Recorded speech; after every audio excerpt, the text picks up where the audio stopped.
الحمد لله الحنان المنان الذي خلق الإنسان وعلمه البيان، والصلاة والسلام على رسوله سيد الإنس والجان وعلى آله وأصحابه ذوي الخير والإحسان، أما بعد، فأعوذ بالله من الشيطان الرجيم. بسم الله الرحمن الرحيم. شهر رمضان الذي أنزل فيه القرآن هدى للناس وبينات من الهدى والفرقان، إلى آخر هذه الآية. صدق الله مولانا العظيم وبلغنا رسوله النبي الأمين المتين المختار الكريم، ونحن على ذلك لمن الشاهدين والشاكرين، والحمد لله رب العالمين. بارگاہ رسالت معاف صلی اللہ علیہ وسلم میں درود پاک کا ہدیہ پیش کریں. اللهم صل على سيدنا ومولانا محمد معدن الجود والكرم، منبع العلم والحلم والحكم، وآله وأصحابه الكرام وابنه الكريم، وبارك وسلم صلاة دائمة سرمدا أبدا. عزیزان اکرام وقار، شعبان المعظم کا یہ آخری جمعہ عموماً میرے آقا صلی اللہ تعالی علیہ وسلم اپنے صحابہ اکرام کو شعبان کے آخری عشرے میں جمع فرماتے تھے اور ایک ایسی نصیحت فرماتے تھے. صحابہ اکرام رضوان اللہ تعالی علیہ مجمعین فرماتے ہیں کہ ہم پر رقت طاری ہو جاتی تھی. اللہ کے نبی صلی اللہ علیہ وسلم رمضان کے آنے سے پہلے ہی تنبیہ کے طور پر یوں ارشاد فرماتے کہ اے میرے صحابہ، ان قریب تمہارے اوپر ایک ایسا مہینہ آنے والا ہے جس کے پہلے 10 دن رحمت کے ہیں، بیچ والے 10 دن مغفرت کے ہیں، اور اخیر والے 10 دن جہنم سے آزادی کے ہیں. تو تم میں سے کوئی بھی اس مہینے کا کوئی لمحہ ضائع نہ کرے. حضور پاک صلی اللہ تعالی علیہ وسلم کی عادت کریمہ تھی رمضان کے استقبال کے لیے پہلے ہی سے آپ تنبیہ فرماتے تھے. عزیزان گرامی وقار، اسی سنت کے مطابق میں آج آپ سب سے یہی گزارش کروں گا کہ اللہ نے اور ہماری زندگی میں چند سانسیں عطا کی ہوں تو رمضان دیکھنا آپ سب کے لیے بھی ہوگا، اور بلکہ ہم تو دعا کرتے ہیں کہ مولا رمضان کی ساعتوں میں ہماری زندگی کو داخل فرما دے.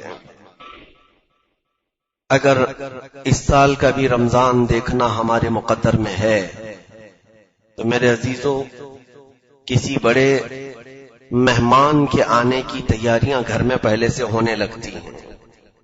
جب آپ کو بتا دیا جائے کہ سال بھر بعد آپ کے رشتہ دار کوئی گھر آنے والے ہیں تو ظاہر سی بات ہے آپ اپنے گھر کو ٹھیک ٹھاک کرنا شروع کرتے ہیں اور پھر سامان سلیقے سے لگانے کی کوششوں میں جٹ جاتے ہیں. اگر کوئی آپ کا عزیز آدمی آ رہا ہو تو اس کے لیے تیاریاں الگ سے ہوتی ہیں. ہو سکتا ہے گھر کی پینٹنگ بھی ہو جائے، گھر کی جو بے ترتیب چیزیں ہیں اسے سلیقے سے لگا دیا جائے، پھر کھانے پینے کے انتظامات بھی کیے جاتے ہیں کہ وہ مہمان آئے تو اس کے لیے ہم پہلے کیا پیش کریں گے، کمرہ متعین کر دیتے ہیں کہ کہاں رہے گا. تو یہ ہمارے عزیز مہمانوں کے ساتھ ہم یہ کرتے ہیں. تو جب امت مسلمہ کو یہ بتا دیا جائے کہ تمہاری زندگی میں جو رمضان آتا ہے وہ اللہ کی طرف سے مہمان ہوتا ہے، اللہ کا مہمان، اسے ضیف الرحمان کہا جاتا ہے، رحمان کا مہمان. وہ جب ہمارے گھروں پر آئے تو ظاہر سی بات ہے ہمیں پھر اپنے تمام قواعد، اپنے تمام ضوابط اور اپنی زندگی کے ساری بھی ترتیب چیزوں کو ٹھیک کرنے کی ضرورت ہوتی ہے. رمضان جس کے گھر میں داخل ہوا اللہ کا مہمان بن کر کے آیا. قیامت کے دن ایک شخص سفید لباس میں آئے گا، بہت ہی نورانی صورت اس کی ہوگی، اور جب حساب کتاب چل رہا ہوگا تو وہ شخص سامنے آ کر کھڑا ہو جائے گا اور کہنے لگے گا کہ اے مولا تو اس کی بخشش نہ فرما، اس کو تو جنت نہ عطا کر. تو وہ رب ذوالجلال کے حضور جب احتجاج کرے گا، اللہ رب العزت اس سے پوچھے گا کہ اس کے خلاف تو کیوں کھڑا ہے؟ تو وہ کہے گا کہ مولا میں اس کے گھر مہمان بن کر کے گیا تھا، لیکن اس نے میری کوئی خاطر مدارات نہیں کی، میرے ساتھ نہ محبت کا سلوک کیا، نہ مجھے اس نے کچھ پوچھا۔ تو بندہ کہے گا کہ اے بندے تو جھوٹ تو نہیں بول رہا ہے، پوری زندگی میں کبھی میں نے تجھے اپنے گھر آتے دیکھا تو نہیں، کبھی میں نے دیکھا نہیں کہ تو مہمان بن کر میرے گھر آیا تھا، تو ہے کون جو میرے خلاف مقدمہ کیا ہے؟ تو اللہ رب العزت خود فرمائے گا اے بندے یہ جھوٹ نہیں بولتا، یہ ماہ رمضان ہے، آج اسے شکل دی گئی ہے، یہ خوبصورت حسین نوجوان کی شکل میں جو آج آیا ہے، یہ میری طرف سے تیرے گھر بھیجا جاتا تھا ہر سال، اور اس نے تیرے خلاف آج مقدمہ کیا۔ قسم رب ذوالجلال کی، جس کے خلاف قرآن اور رمضان آ گئے وہ جنت میں کبھی جا نہیں سکے گا، بلکہ فرمایا گیا کہ جنت کی خوشبو بھی اسے قریب سے نہیں گزاری جائے گی۔ میرے عزیزوں، رمضان اور قرآن جس کے مقابل میں آ گئے، جس کے خلاف مقدمہ کر گئے، تو پھر اس کے لیے ٹھکانہ دوزخی بننا ہے۔ اس لیے کبھی بھی رمضان کی بے حرمتی نہ ہونے پائے۔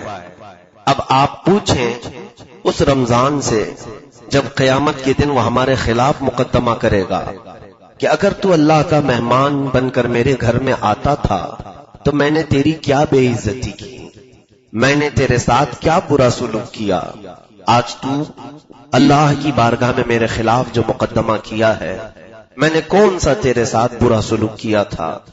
رمضان جواب دے گا کہ اے بندے، جب تیرے گھر تیرے رشتہ دار میں سے کوئی مہمان بن کر آتا ہے تو اس کے لیے کشادہ ہو جاتا ہے، پھیل جاتا ہے، گھر صاف کرنے لگتا ہے، بے ترتیب چیزوں کو ترتیب دیتا ہے، لیکن جب میں آیا تو تیرے گھر میں برائیاں ویسی کی ویسی تھیں، تیرے گھر کے اندر ناچ گانے تو ویسی ہی تھے، تیرے گھر کے اندر دن میں کھانا پینا ویسی ہی جاری تھا، تیرے گھر کے اندر رات میں گانے بجانے کے ساتھ قرآن کو بند کر کے لہو و لعب فضول واہیات میں بیٹھنا ویسی ہی تھا۔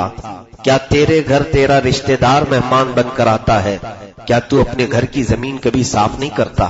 کچرا ویسی ہی پڑا رہتا ہے۔ تو یہ رمضان کی حجت ہے جو ہمارے ساتھ ہوگی، رمضان کا مقدمہ ہوگا جو ہمارے ساتھ ہوگا۔ میرے عزیزوں، آج بہت سارے لوگوں کو جب یہ کہا جائے رمضان کی تیاری کرو تو سب کے دماغ میں سب سے پہلی چیز یہ گونج جاتی ہے کہ اب راشن بھرنا ہوگا، پورے مہینے کا سامان لے کر کے آئیں، افطاری کی چیزیں کیا کیا لگتی ہیں فروٹ لے کے آ جائیں، اور پھر گھر میں دسترخوان کی ضرورت ہے، پلیٹ چمچ کی ضرورت ہے۔ یہ تمام چیزوں کے انتظامات کا نام رمضان کی تیاری نہیں۔ رمضان کی تیاری اسے کیا ہے؟ اس طرح کی تیاریاں تو شادی کی بھی ہوتی، اس طرح کی تیاریاں آپ کے گھر کے فنکشن کی بھی ہوتی۔